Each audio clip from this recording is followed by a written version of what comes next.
गीता जी में भगवान श्री कृष्ण कहते हैं लाभा लाभौ जया जय।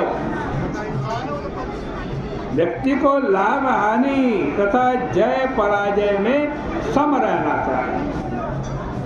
पढ़कर आश्चर्य होता है कि भगवान को यह शब्द कहने की क्या आवश्यकता, परंतु भगवान का अभिप्राय है कि लाभ के साथ हानि और जय के साथ पराजय जुड़ी हुई है। लाभ हुआ है तो हानि जरूर होगी और हानि हुआ है तो लाभ भी एक दिन होगा। आज हार गए हो, कल को जीतोगे भी जरूर। किंतु ऐसी परिस्थिति में व्यक्ति का यह कर्तव्य है किसी और जय और पराजय दोनों में सावधान रहने की आवश्यकता। जब जय हो तो उसका स्वागत तो करें, पर अभिमान आने से बचे, अभिमानी न बने। जय का सदुपयोग तो यह है कि व्यक्ति उसे भगवान के चरणों में अर्पित कर दे और कहे कि प्रभु यह मेरी जय नहीं, यह तो आपकी कृपा से मिली है जय। जीव जो सफलता प्राप्त करता है वो प्रभु आपकी कृपा से ही सफलता प्राप्त करता है। इस प्रकार व्यक्ति यदि सफलता को ईश्वर की कृपा मान लेगा तो क्या होगा, वो अभिमान से बच जाएगा। और अगर पराजय या दुख मिले तो मनुष्य के मन में यह बात आनी चाहिए कि भाई जिसने इतने दिनों तक मेरे को जय प्रदान करी, अगर आज पराजय भी उसने दे दी तो इसे भी उसकी अनुकंपा मान करके हमें स्वीकार करना चाहिए। एक बार किसी ने भगवान से पूछ लिया, महाराज आपने नारद जी के चरित्र में कलंक क्यों लगवा दिया? क्योंकि नारद जैसे महात्मा जिन्होंने काम क्रोध लोभ तीनों को जीत लिया, पर बीच में आपने यह किस चक्कर में उन्हें डाल दिया? भगवान बोले यह बात है कि अगर बच्चा बहुत सुंदर होना और सुंदर बच्चा होगा तो माँ को बड़ी चिंता हो जाती है इस बात की कहीं मेरे इस सुंदर बच्चे को किसी की नजर ना लग जाए। और माँ क्या करती है, बच्चे को नजर से बचाने के लिए एक काला टीका उसके माथे पे लगाती है।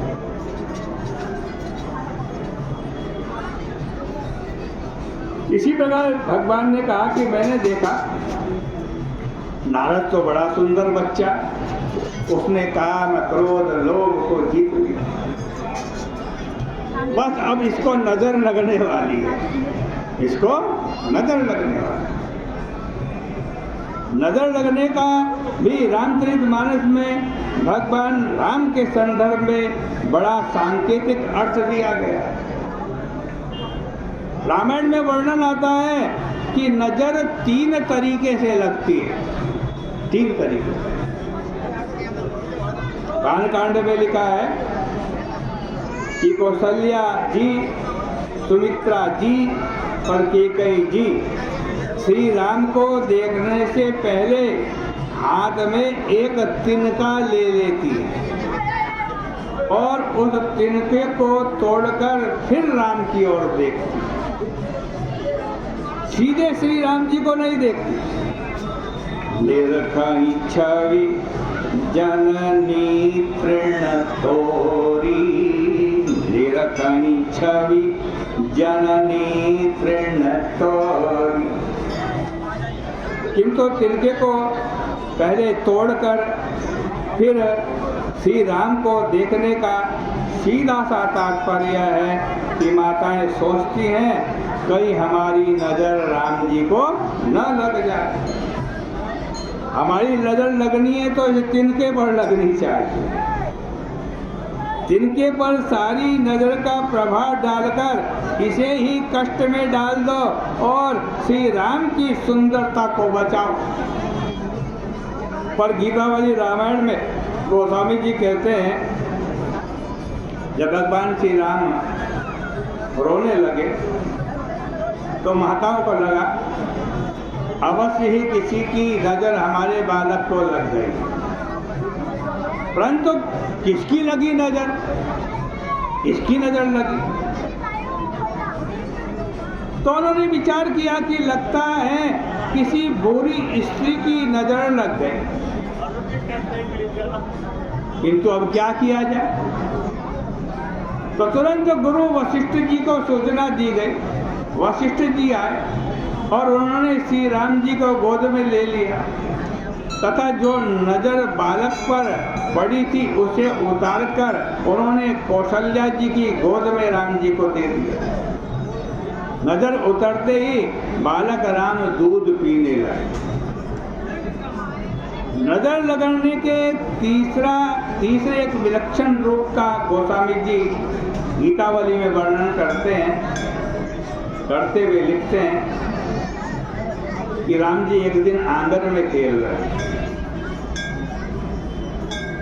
और आंगन में जो मणि का खंभा बना हुआ था, अचानक उस ओर भगवान श्री राम जी की दृष्टि चली। श्री राम का प्रतिरूप जब उसमें दिखाई देने लगा तो श्री राम अपने रूप को देखकर इतने मग्न हो गए कि खेलना छोड़कर वे खंबे की ही ओर देखने लग गए। यह दृश्य सुमित्रा अम्बा ने देखा। वो तुरंत भागी हुई आई और आते ही उन्होंने सबसे पहले बालक राम की आंखों पर अपना हाथ रखकर उनकी आंखों को बंद कर दिया। माँ से किसी ने पूछ दिया कि आप श्री राम की आंखें क्यों बंद कर रही हैं? माँ ने कहा, मुझे डर है कि कहीं श्री राम को श्री राम जी की ही नजर ना लग जाए। अरे भाई, नजर लगने वाली बात बड़ी अटपटी है, क्योंकि अपनों की नजर लग जाती है, औरों की नजर लग जाती है और कभी कभी तो अपनी ही नजर लग जाती है। व्यवहार में हमारे और आपके जीवन में 3 प्रकार की स्थिति आती है। अपनों की स्नेह भरी दृष्टि भी लग जाती है, परायों की बुरी दृष्टि भी लग जाती है, पर सबसे बड़ी बात यह है कि कभी कभी हमें अपनी ही दृष्टि लग जाती है कि हम कितने गुणवान हैं, हम कितने श्रेष्ठ हैं और हम बड़े सुंदर हैं। रामायण में इन तीनों दृष्टियों से बचने का उपाय बतलाया गया है। अभी चर्चा चल रही थी आपके सामने कुछ पहले, जब नारद जी के संदर्भ में भक्त ने प्रश्न किया तो भगवान ने कहा कि नारद को दोनों ही दृष्टि लग गई, क्योंकि एक तो नारद को काम की दृष्टि लग गई, पर उससे भी बड़ा संकट तो तब पैदा हो गया जब नारद जी को अपनी ही दृष्टि लग गई, अपनी नजर लग गई। जब नारद जी ने काम क्रोध लोभ को हरा दिया तो काम ने आकर चरणों में प्रणाम किया, पर जाते जाते नजर लगाता गया। काम ने कहा, महाराज आज तक बड़े बड़े महात्मा उत्पन्न हुए, लेकिन आप जैसा महात्मा कोई पैदा नहीं हुआ।